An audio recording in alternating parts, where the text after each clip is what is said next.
Hi, my name is Gaetano Bomarito, and I own this beautiful 57 Thunderbird that used to belong to Burt Reynolds.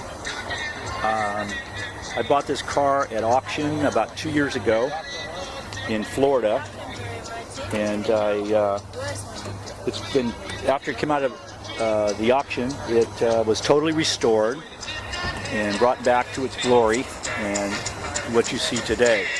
So the car is absolutely fun to drive. It's actually got 61,000 actual real miles on it. As you can see, it's a beautiful piece.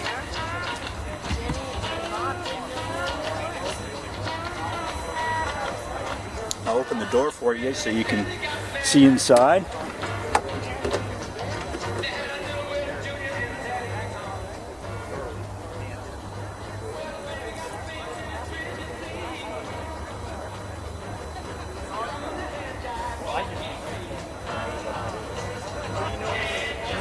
They also belong to the Southern California Rod and Custom, which we're at this show together today. There's like 35 of us.